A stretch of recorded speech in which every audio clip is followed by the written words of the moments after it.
amigo Jesus, irmão maior e companheiro de todos os momentos, agradecidos,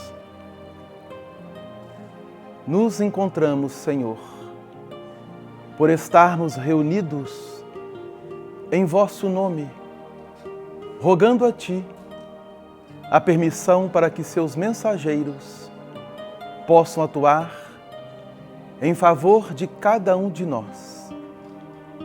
Não somente a nós encarnados, mas os irmãos também que aqui se encontram, desenfaixados do corpo físico, buscando como nós esclarecimento, compreensão, consolo, que a doutrina dos Espíritos nos proporciona ao reviver o vosso Evangelho, que é luz e redenção em nossas vidas.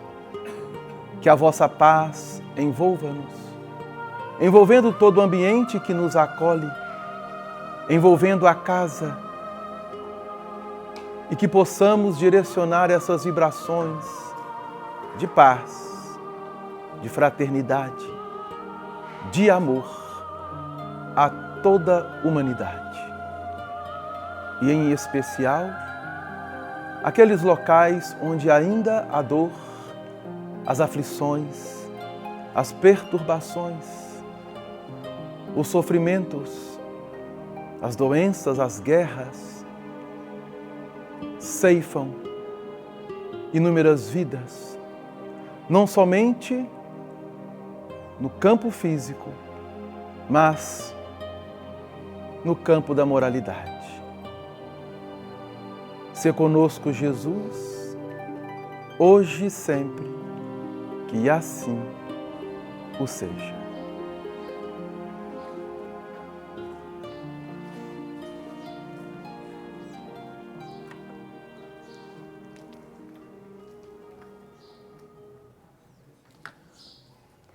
Então nós vamos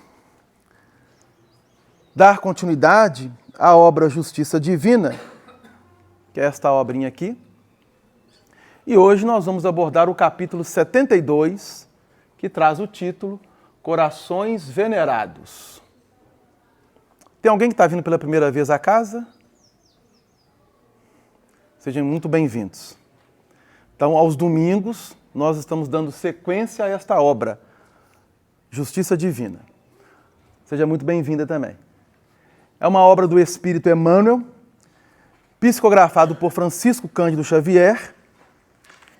E a proposta do livro é fazer com que nós busquemos o estudo de uma das obras básicas da codificação espírita, que é Céu e o Inferno, ou a Justiça Divina segundo o Espiritismo.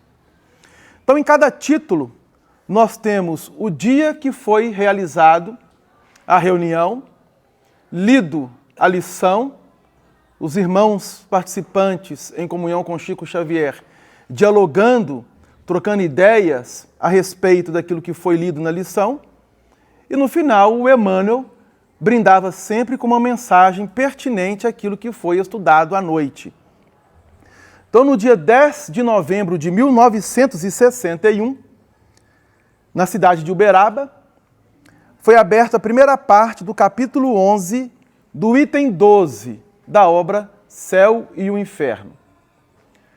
O capítulo 11 da primeira parte, ele está tratando de um tema bastante interessante, da proibição de evocar os mortos. Então, Kardec traz este título para uma reflexão em cima daquilo que a doutrina espírita está mostrando de forma patente a nós, especialmente nos dias atuais.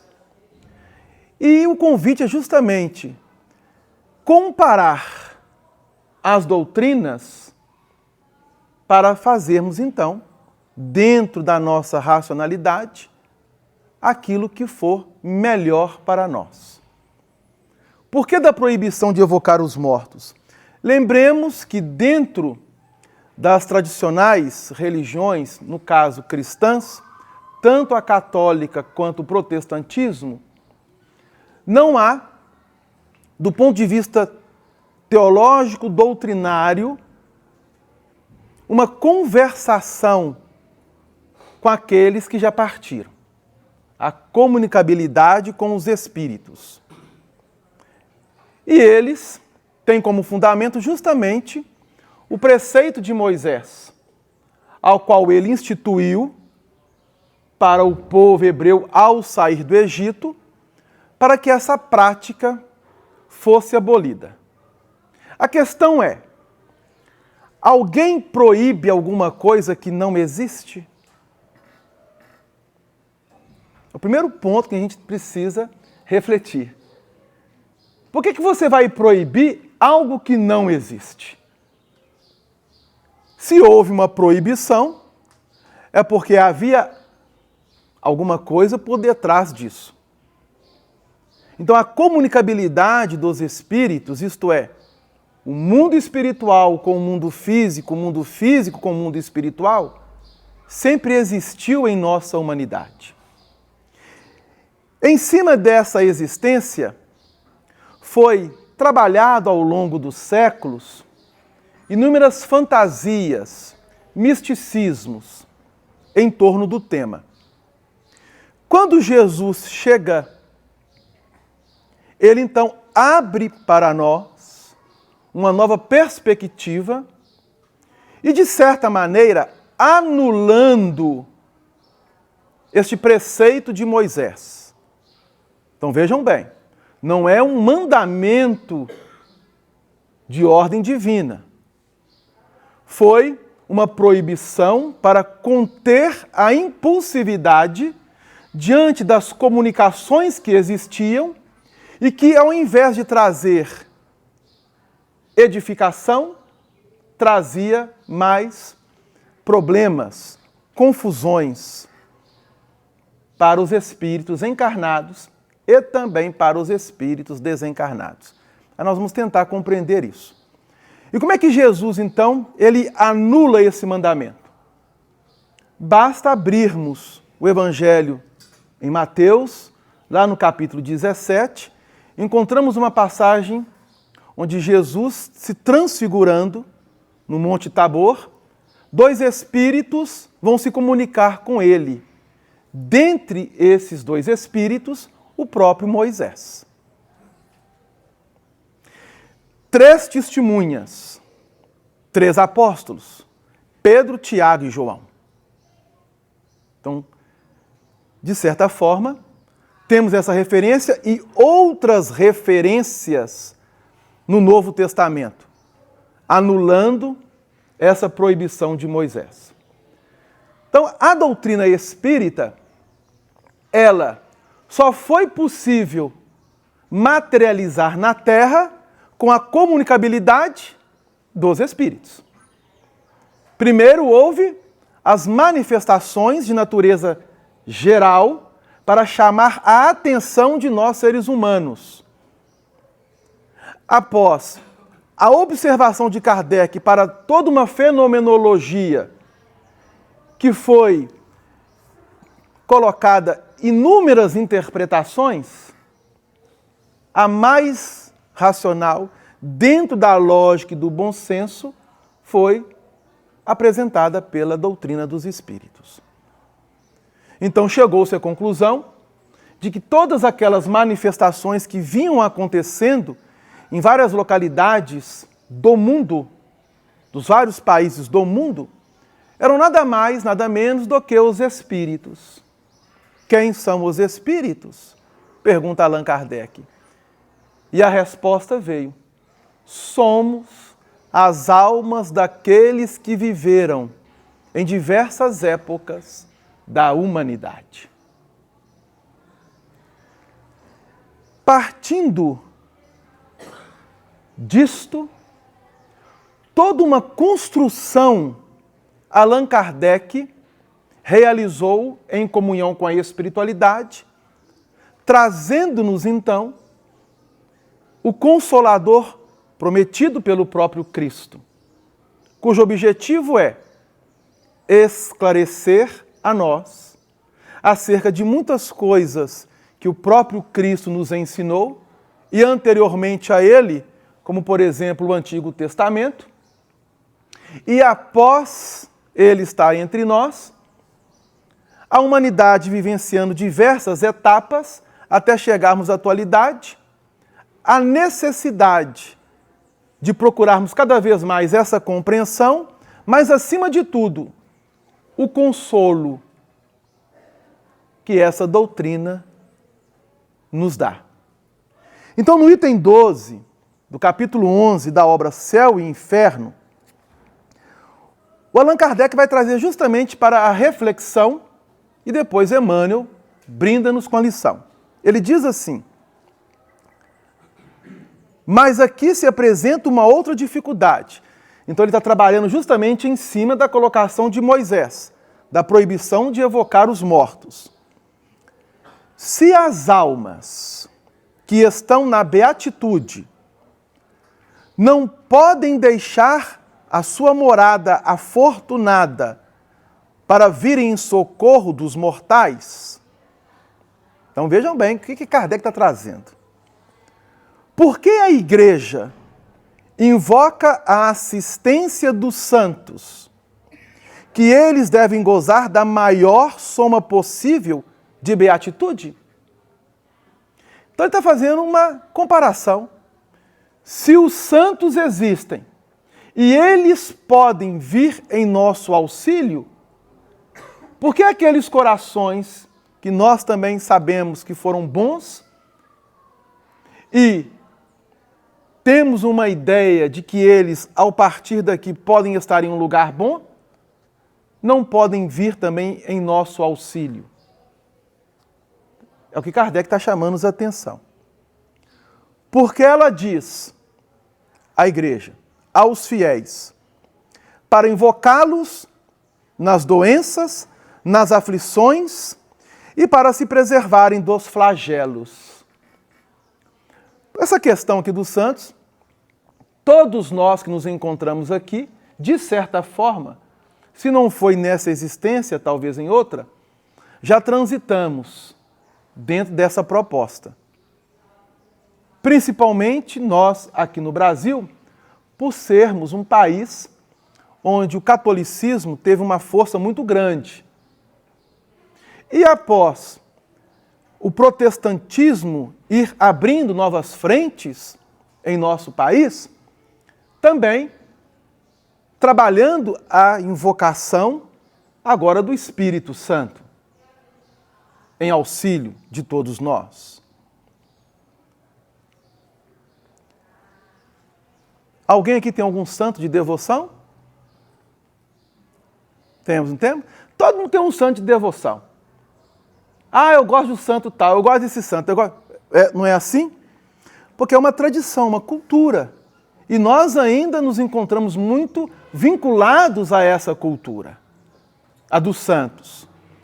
Se você não tem um, você conhece alguém bem próximo a você que tem essa devoção a um santo. Então, todos os dias do ano, tem um dia específico de um santo da Igreja. Então nós estamos falando de mais de 365 santos que já foram canonizados pela Igreja. É muito santo, não é?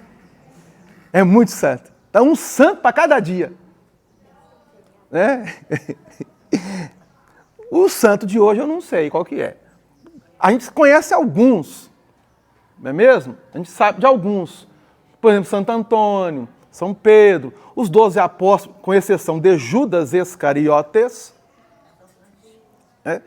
foram canonizados como santos. Vários mártires do cristianismo foram considerados santos. Bom, continua Kardec. Porque, segundo ela, os santos e a própria Virgem, ele está fazendo referência a Maria de Nazaré, e a própria Virgem vem se mostrar aos homens e fazerem milagres. Então nós temos em Portugal, uma tradição muito forte da aparição de Nossa Senhora de Fátima. À época, 3 crianças, 2 mocinhas e um rapazinho. Não é isto? Ainda se cultua com grande força em Portugal toda essa devoção a Nossa Senhora de Fátima. E quando eu nunca estive em Portugal, pelo menos nessa existência, mas dizem aqueles que vão lá e que têm uma sensibilidade um pouco mais aflorada, que a energia do local é bastante boa no Santuário de Fátima. Então, quem já esteve lá? Alguém que já esteve no Santuário de Fátima, em Portugal? Nessa existência não, né? Então, estamos empatados, então. Quem sabe um dia nós estaremos lá.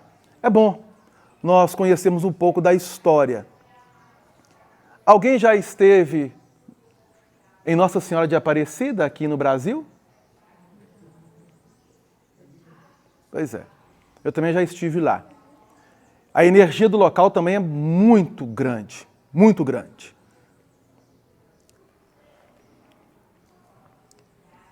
Deixam, pois, o céu para virem à terra. Se aqueles que estão no mais alto dos céus podem deixá-lo, por que aqueles que estão menos elevados não o poderiam? É uma pergunta de Kardec para as nossas reflexões. Então, em cima dessa lição, o Emmanuel nos propõe esse título, Corações Venerados. Quem são esses corações venerados? Então ele vai iniciar assim. À medida que os anos terrestres te alongam a experiência, registras com mais intensidade na câmara da memória a presença dos que partiram. Então, quanto mais nós vamos ficando aqui na Terra, servindo-nos da atual existência neste corpo, mais registros nós vamos tendo daqueles corações, muitos deles venerados por nós, partiram. Exemplo, uma mãe, um pai, uma esposa, um esposo, um filho, um avô, uma avó, um tio, um vizinho. Qualquer pessoa que você tinha uma afeição, um vínculo maior do ponto de vista da afetividade. Então, Emmanuel classifica como venerado esse coração.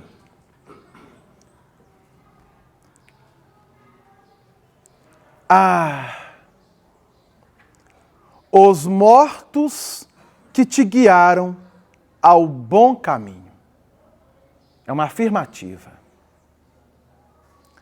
São eles as vozes do passado que te chegam, puras ao coração.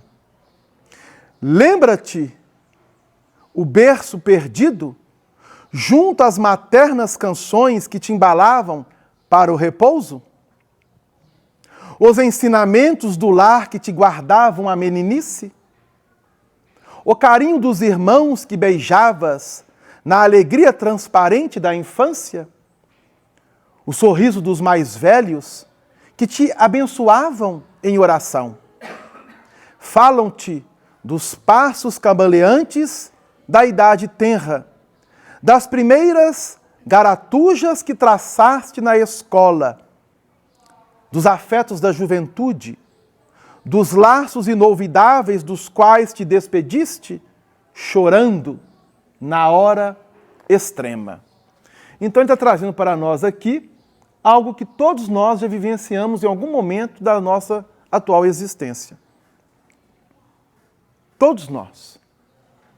Algum ponto desse aqui colocado por ele, nós nos encaixamos. Não te rendas, contudo, ao desespero, se o frio da ausência parece constituir a única resposta da vida aos anseios que te fluem da inquietação. Deixa que a prece te converta o espinheiral da saudade em jardim da esperança, porque todos eles, os corações venerados que te precederam no portal da grande sombra, aguardam-te jubilosos no imenso país da luz. Isso é um consolo muito grande para nós.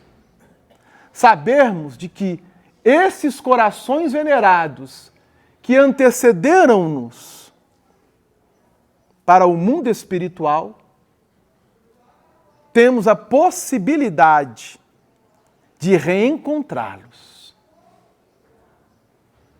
Isso é um consolo muito grande que nós, cristãos, temos. Quando eu falo cristãos, não somente nós cristãos, espíritas, mas todas as denominações dessa escola do cristianismo. Porque todos nós acreditamos na imortalidade da alma. Independente de como você acredita, mas você crê que a pessoa que parte, ela vai para algum lugar. Se você é cristão, você crê nisso. Agora, se você não crê, então vamos começar a refletir na possibilidade de algo após deixarmos este plano físico. E ele continua. Entretanto, para que lhes partilhes o banquete de paz e amor, é necessário que perlustres a senda de trabalho e a abnegação que te abriram aos pés.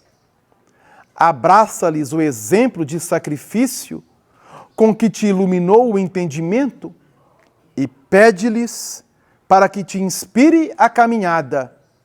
Não temas, sobretudo, o avanço das horas. Isto é, os anos vão se passando, cada hora vai finalizando o dia, a semana, o mês e assim sucessivamente o ano, os anos, as décadas. Partiremos também. Chegará a nossa hora. Essa é uma fatalidade certeira de que todos nós iremos partir um dia. O tempo que traz o inverno cinzento e triste é o mesmo que acende os lumes e ostenta as flores da primavera. A existência no plano físico é comparável à travessia de grande mar.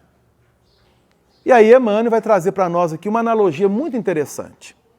Então ele está comparando o mar como aquela imensidão de água que nós observamos quando chegamos a uma cidade litorânea e ficamos ali, como se diz, parados, observando aquele quadro belíssimo da natureza e respirando a longo haustos, permitindo que o oxigênio chegue de uma forma mais intensa até os nossos pulmões, acerenando nossas mentes, nossos corações. Então ele está comparando que um barco é como se fosse uma embarcação neste grande mar. O barco é o corpo físico. O mar representa a vida ao qual o nosso corpo, mergulhado, está vivenciando a travessia deste mar. A morte chega. E ele vai comparar a morte da seguinte forma: a morte é o porto de acesso a lides renovadoras. Tudo o que fazes segue à frente de ti, esperando-te além na estação de destino. Atentemos para essa colocação de Emmanuel. Tudo o que fazes segue à frente de ti. Então ele está trabalhando aqui conosco uma lei universal. Causa e efeito. Tudo que nós estamos realizando, estamos produzindo, estamos fazendo, está seguindo adiante. E nós vamos reencontrar lá na frente com aquilo que nós estamos semeando. Nós encontraremos com isso lá na frente. Não tem como fugir disso. Então é um alerta para todos nós. Tudo que ligares na terra será ligado no céu, o ensinamento do Cristo nesse sentido, né? Também. Então Éder trouxe para nós uma colocação evangélica que faz também referência a isto. O que você liga na terra? É o que você liga no céu. O que você desliga na terra? Você desliga no céu. Aí vamos trazer isso para o campo da moral, da moralidade. Se nós estamos ligando as coisas boas nos esperarão. Mas se nós estamos desligando as coisas boas e ligando as coisas não tão boas, da mesma forma, da mesma força, também nos encontrarão lá na frente. É a lei. Não tem como fugir. Por isso ele vai finalizar a lição da seguinte forma: vive assim, a realizar o melhor que puderes, uma vez que, se te consagras ao bem, em verdade, não fugirás à passagem da noite, mas todos aqueles que um dia te conduziram ao bem, ser-te-ão novas luzes no instante do alvorecer. Isto é, no momento que nós formos fazer a passagem, nossas almas, para nós encarnados, se desvincular de forma definitiva do corpo físico, poderá estar à nossa espera um desses corações que nos anteciparam e que nós consideramos venerados. Isso é um consolo muito grande. Porém, para que isso aconteça, é necessário, conforme diz Emmanuel, que vivamos em prol do bem, vibrando no bem, especialmente para esses corações que para nós são venerados, se encontram do outro lado. Porque a realidade é, mesmo que nós tenhamos uma notícia de algum desses corações, não sabemos de fato como que eles se encontram do outro lado, de que forma se encontram, como estão vivendo essa nova etapa de suas vidas. Temos uma ideia, mas saber o que está realmente acontecendo com eles, nós não sabemos. O mesmo não se dá em relação a eles para nós. Por quê? Os espíritos nos observam, nos veem, estão conosco a todos os momentos.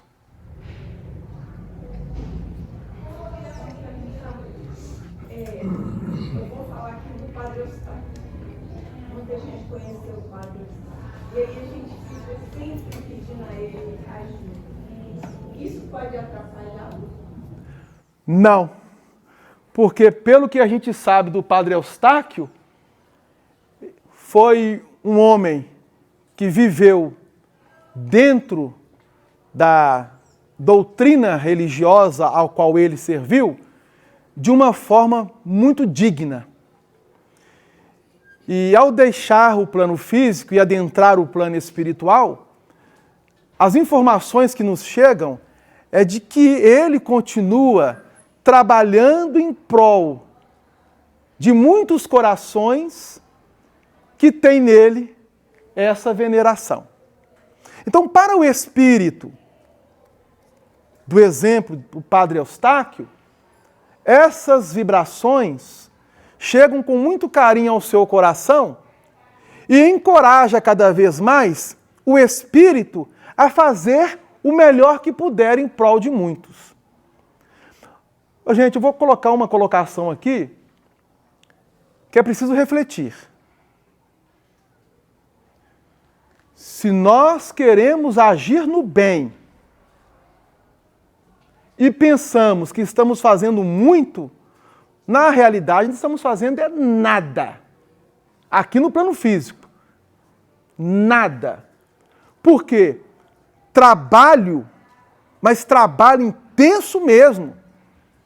São esses corações que estão com Cristo e que têm trabalhado de forma árdua em comunhão com nós encarnados, para que nós possamos trilhar este caminho do bem.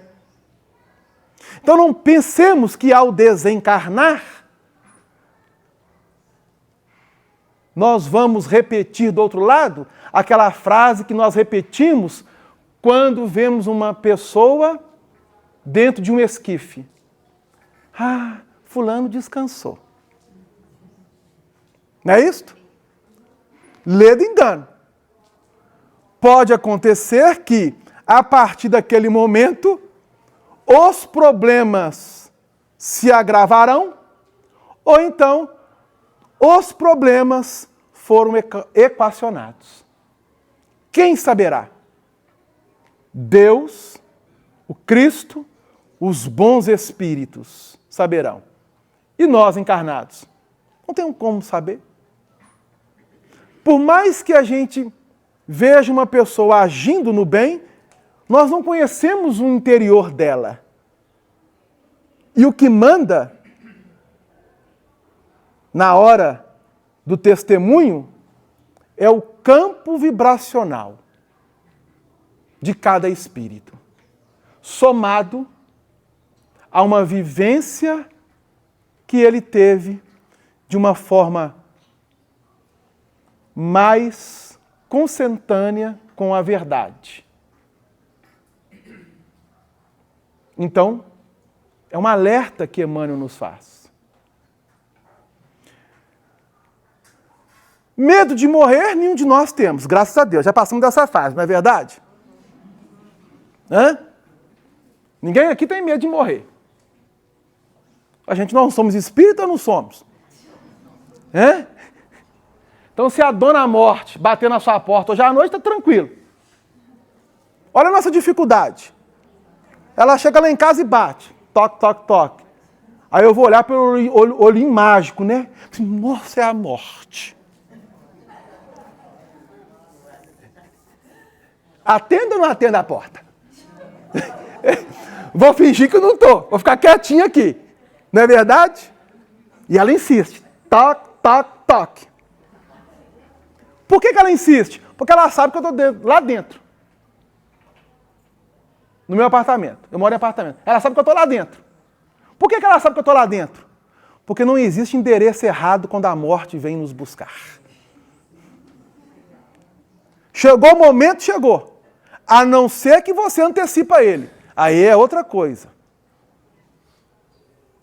Mas se você não antecipou, e ela chegou e bateu na porta, você olhou no olho mágico, é a morte, abra e receba. Porque não vai ter jeito. Delano, tudo bem? Estou, só quero sentar, tomar uma água, tomar um suco. Não vamos oferecer isso, vamos? Não. Vim te levar. Aliás, como nós somos rebeldes, ela antes imobiliza a gente. Mesmo que seja de pavor. Mesmo que seja de pavor. Pra gente pensar, aí chega assim, vim te levar. Mas agora, justo agora que eu estou no momento aqui, ou seja, quando a morte chega assim, vim te levar, acabou. Aquela existência não te pertence mais. O seu trabalho, os seus afazeres, as suas atividades, a sua esposa, o seu esposo, os seus filhos, ou seu pai, a sua mãe, seus namorados, seus noivos, nada disso te pertence mais. Porque quando você passar pelo umbral da porta, não o umbral do plano espiritual. Né? Então, pelo umbral, todos vamos passar. Passamos pelo umbral da porta, tudo aquilo que você vivenciou e experienciou, fica. O que você leva?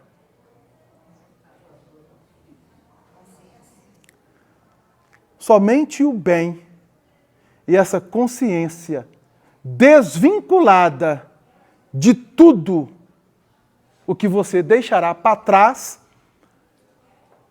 coisas materiais, definitivamente, pessoas, sentimentos, afetos, transitoriamente.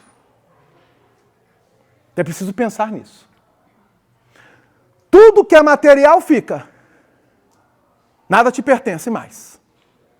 Mas os afetos, os sentimentos, os corações que ficam transitoriamente para, em um futuro que nós não sabemos qual, reencontraremos.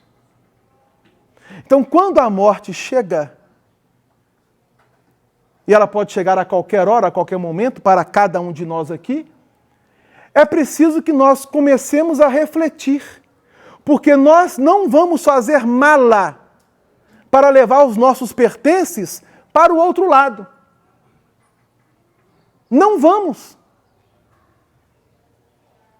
Já viu as pessoas quando viajam? Ué, mas você vai ficar 2 dias? Por que esse tanto de mala? Ah, porque eu não sei o que vai acontecer, o tempo está... Ou seja, a gente utiliza muitas coisas que são desnecessárias. Se você fizer uma reflexão profunda. Eu estava conversando com o Lucas é o nosso, né, o superintendente aqui da creche é o Lucas. Tudo que você quer saber, o Lucas, ele sabe. Não é verdade? Aí ele está lá com um tablet e um celular. Mas é engraçado, você tem um tablet e um celular, para que os dois? Ah, você não tem não, eu só tenho esse celular. Então jogam fora, ou doa um. Eu não vou fazer isso não. O que você está fazendo? Eu estou transferindo tudo do celular para o tablet, do tablet para o celular. É para que isso? Ai, não sei o que, não sei o... Joga o seu celular fora. Ô, seu Lucas, para que você tem 2? Basta um. Não, que eu tenho minhas coisas que eu guardo aqui e outras coisas que eu guardo aqui. E quando você for, onde é que você vai guardar? Vira essa boca para lá. Sai para lá. É assim mesmo que ele fala. É assim mesmo que ele fala. Ele é o reflexo de todos nós. Não é verdade? Então, às vezes, nós acumulamos questões e situações que nós já podemos nos desvencilharmos. E a gente precisa estar atento a isso, porque é um consolo muito grande que a doutrina espírita está revivendo dentro do ensinamento de Jesus.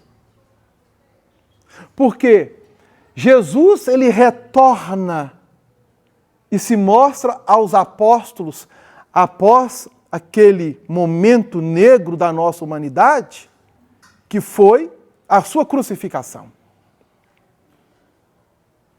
E os apóstolos ficaram apavorados quando viram ele.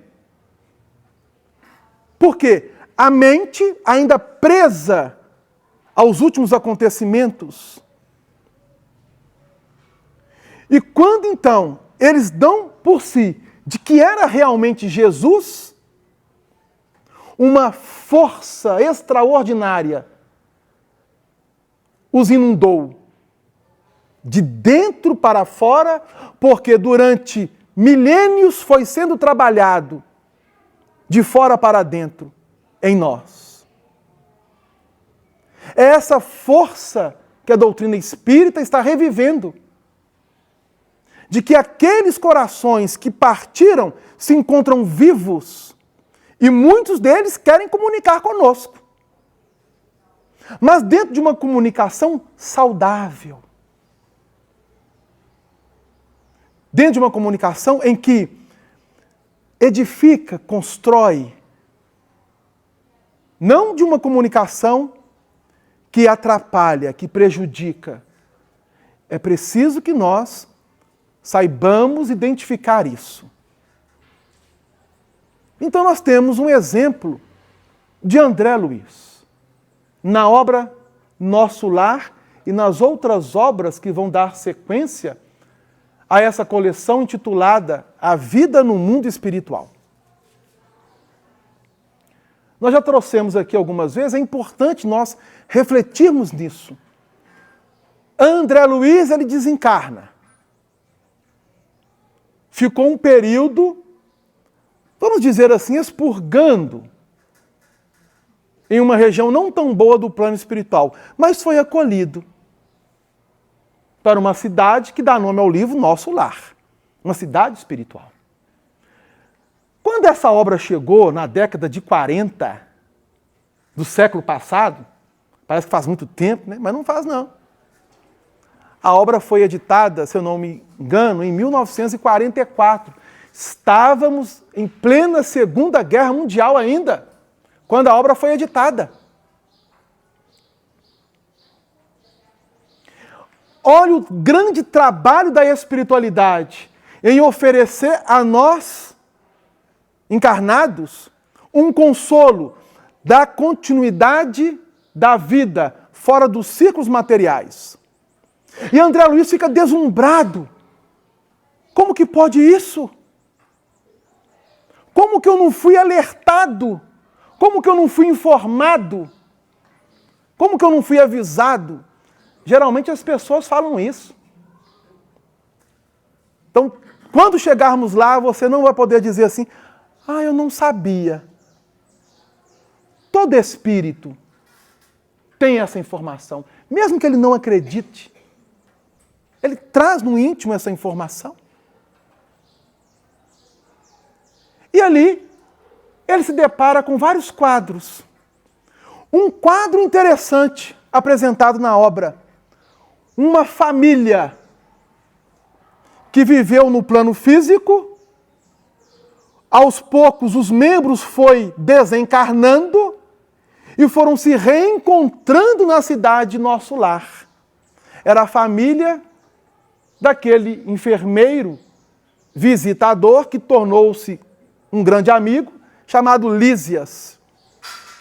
Porque na hora que ele teve alta hospitalar, o Clarencio, que é um dos personagens da obra, vou fazer um parênteses aqui, alguém aqui não leu Nosso Lar?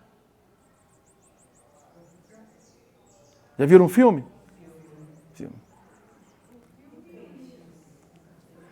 O filme ele apenas sintetiza muito da obra. Então, quem não leu, nós sugerimos, leia, inicia a leitura dessa obra. Os que leram, leia de novo. Os que já leram 3, 4 vezes, leia agora estudando a obra. Ele chega, então, na hora de alta, Clarencio diz assim, nós precisamos ver aonde você vai ficar. Ele estava saindo do Parque dos Paraguaios. Assim você vai buscar uma pessoa lá no hospital que está doente, recebeu alta, ela volta para o lar, né? André Luiz não tinha lar em nosso lar. Clarencio, onde é que nós vamos ficar? Ah, Ulisses, não, ele vai lá em casa, para casa. Enquanto ele estiver nessa situação, até ele se adaptar à cidade, ele pode ficar lá em casa. Minha mãe vai recebê-lo como um filho. Minha mãe vai recebê-lo como filho. Aí sai André Luiz com Lísias, caminhando pela cidade até chegar na sua casa. André Luiz descreve a casa. Ele entra e Lísias grita, igualzinho nós gritamos, mãe, mãe! Mãe, essa foi a educação que eu te dei lá na terra? Se você está trazendo essa educação para cá, não é possível, que gritaria é essa? Este é o nosso novo amigo André Luiz, de quem lhe falei. E ela o abraça, o recebe com muito carinho. Mais tarde, chega 2 irmãs de Lísias. Essas são minhas irmãs, André. André Luiz ficou olhando aquilo, a mãe de Lísias, as irmãs de Lísias. Aí ficou sabendo que o pai de Lísias, que morava lá, havia desencarnado já há algum tempo. Havia encarnado há algum tempo. Ou reencarnado. Que morava lá com eles também. André Luiz ficou pensando assim, gente, e minha mãe? Já tive notícia dela. Mora numa esfera acima de nosso lar. Por que eu não estou lá com minha mãe? Meu pai, ele estava sabendo que o pai se encontrava numa região de dificuldade no plano espiritual. Aí ele pensa, tenho irmãs, e minha irmã também se encontrava, uma delas, em dificuldade no plano espiritual. Aí ele pensa, e a irmã que eu não conheci, que quando eu tinha mais ou menos 5 para 6 anos, ela havia desencarnado. A mãe informou a ele, já está encarnada. Então são 2 pontos interessantes. A família de Lísias reencontrando no plano espiritual e dando continuidade, e a família de André Luiz desfacelada. A que se prende a isso? Então a obra está nos chamando a atenção da importância da família, dos membros da família e de como nós vivenciamos junto a eles o que estamos construindo juntos. Essa construção, ela vai ficar aqui ou ela vai permanecer conosco? E aí a senhora Laura, que é a mãe de Lísia, falei assim, eu também vou reencarnar para reencontrar Ricardo, que era o nome do personagem do pai do Lísias. E André Luiz, isso vai ser quando?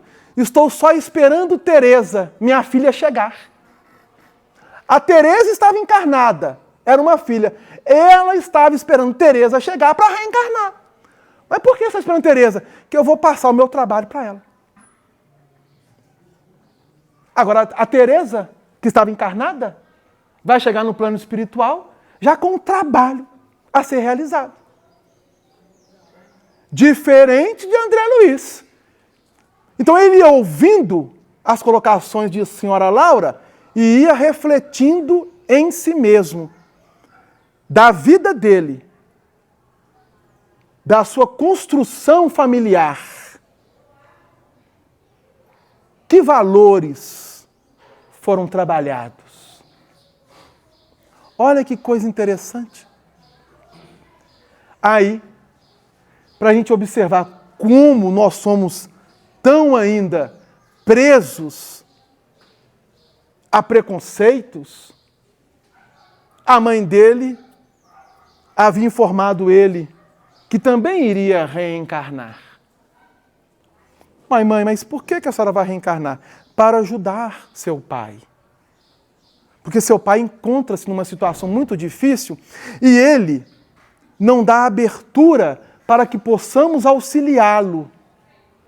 Porque a mente está presa, fixa em coisas apenas negativas. E as vinculações que ele, Ricardo, teve durante toda a sua existência, vinculações que não foram tão boas, o acompanhou quando deixou o corpo. Duas entidades femininas vinculadas ao coração dele, porque quando ele estava no corpo físico, ele tinha relações extraconjugais. E foram muitas. Mas essas duas entidades ficaram mais presas, porque houve, além de uma relação apenas, algo mais no campo da afetividade. Estavam os três em um círculo de vibrações muito negativas, um alimentando o outro. O que a mãe de André Luiz diz para ele? Vou reencarnar, vou reencontrar com seu pai e vou me preparar para receber as duas entidades que seu pai se vinculou como filhas. Mãe, para que a senhora vai fazer isso? A senhora está ficando louca? A senhora vai receber como filhas essas duas? André, agora necessitamos pensar, raciocinar, refletir como cristãos. Para que eu ajude seu pai, eu preciso também ajudar elas. Aí vamos imaginar que está lá o pai de André Luiz reencarnado, a mãe de André Luiz reencarnada, as duas filhas. Com quem terá mais afinidade as filhas? Com a mãe ou com o pai? Com o pai. A mãe vai ser firme. O pai vai querer passar a mão na cabeça. Não é verdade? É para a gente refletir. Então, quando chegar a nossa hora, que nós possamos ir sorridentes aos braços da morte. Eu não estou dizendo para nós cultuarmos. Nossa, Delano falou para me preparar para me morrer. Não, não é isso. Eu estou falando para que nós vivamos a cada dia de uma forma tranquila e serena, vivenciando aquele dia, dentro da importância daquele dia, mas no bem. Só que a gente fica ansioso, angustiado. As horas passam, mas precisamos ter os pés no chão e entendermos. Estamos vivenciando um momento delicado na nossa humanidade. Sabemos disso. E o convite da espiritualidade é para que sejamos firmes, testemunhando a nossa fé. Fé em Cristo. Porque Ele nos guia. E se Ele nos guia, Ele sabe para onde nos conduzir. E essa condução nos leva ao reino de paz e de luz. Mas é preciso estarmos atentos aos sinais que a vida nos apresenta. Sim? Aquela outra passagem, né? Deixar os mortos, enterrar os mortos, né? E que às vezes a gente não entende. Mas, por exemplo, aqui na Terra, a gente tem muito disso. Às vezes um irmão, um pai, né? Vai trabalhar fora. Acontece alguma coisa séria em casa, às vezes com o filho, e aí um diz, não tem que avisar. Aí o outro, não vamos avisar, porque vai ficar preocupado e ele de lá não vai poder fazer nada, né? Então, a mesma coisa é no plano terra e céu, né? Quando fala que a gente tem que deixar, não jamais. Mas vão ter os espíritos como nós, que ainda somos muito imperfeitos, encara aqui como um trabalho, uma obrigação. Né? E tem aqueles outros espíritos, como foi falado, né? Eustáquio, Chico Xavier, eles já sabem que esse trabalho não é um trabalho, é uma missão, já tem um fundo de abnegação. Né? Então, quando se desprende aquilo que vai como energia, eles sabem o que eles podem dar conta, o que eles precisam de ajuda para outro para poder fazer, ou passar para outro, e não é uma coisa que vai apertar. Mesmo sendo todos esses também espíritos em evolução como nós. Sim. Que já estão no patamar desse entendimento maior, né, da abnegação, de não colocar como trabalho, mas como missão, né, e acolher aquilo. E a gente que está aqui, como nós somos rebeldes, tudo é trabalho, então, por isso que a gente tem que saber como trabalhar essas energias. Né? Isso é tão importante, porque a gente costuma dizer, somos rebeldes, somos isso, somos aquilo, mas essa rebeldia nos trouxe até aqui, querendo ou não. E estamos abrindo em nossa mente, ampliando os nossos sentimentos, muitos conhecimentos, muitas informações. O objetivo agora é assimilá-los e fazer com que eles germinem em nossa intimidade, mantendo sempre, em todos os momentos, o equilíbrio. E o Emmanuel vai nos chamar a atenção justamente disso, quando ele propõe isso aqui, ó. Deixa que a prece te converta o espinheiral da saudade em jardim da esperança, porque todos eles, os corações venerados que te precederam no portal da grande sombra, então ele utiliza a palavra sombra, porque para nós é sombra ainda, mas na verdade não é. Aguardam-te jubilosos no imenso país da luz.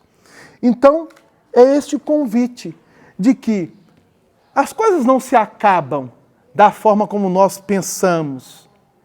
O que se acaba, o que vai deixar, é tudo que é matéria. Mas nós não somos matéria. Somos espíritos imortais, vivenciando as nossas etapas, com o objetivo de estarmos nos fortalecendo para seguirmos adiante. Ah, Delano, e esse caos, essa confusão? Então nós estamos sendo convidados a testemunharmos o cristianismo do Cristo nesse período. Da mesma forma que os cristãos primitivos testemunharam os ensinamentos do Cristo para fecundar a terra e nós colhermos os frutos que estamos colhendo hoje. A humanidade do amanhã vai colher os frutos que nós semearmos hoje. Então nós não podemos, nós que estamos abrindo as nossas mentes para essa realidade espiritual, fecharmos simplesmente os nossos olhos e sermos egoístas, sermos orgulhosos. Não podemos estar alienados àquilo que está acontecendo ao mundo, mas não podemos nos vincularmos com as forças negativas do mundo. E sim, mantermos o pensamento em Cristo para sermos uma sentinela dele, onde quer que ele nos posicione. Eis o objetivo, para que um dia reencontremos todos aqueles corações afeiçoados aos nossos, construindo assim a família universal. O nosso tempo se esgotou. Tranquilo? Vamos fazer a nossa prece. É muita coisa para refletir, não é? Senhor Jesus,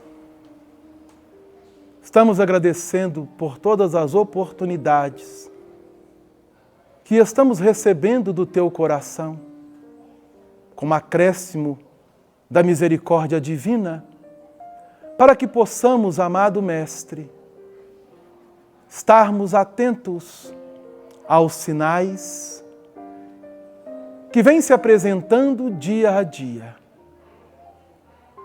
Que saibamos confiar em nossa capacidade de refletirmos, de analisarmos, de raciocinarmos dentro dos vossos ensinamentos pelas luzes da doutrina dos Espíritos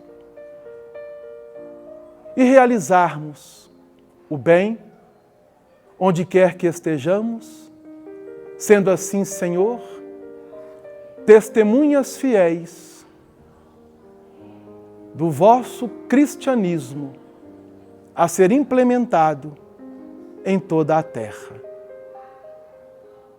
Que o mundo possa, Senhor, receber neste momento as vibrações que estamos recebendo dos bons espíritos. Que eles levem aos locais onde dor e sofrimento ainda estão sendo vivenciados por inúmeros corações, a esperança, a fé e a paz. Se conosco, Jesus, hoje e sempre, que assim o seja.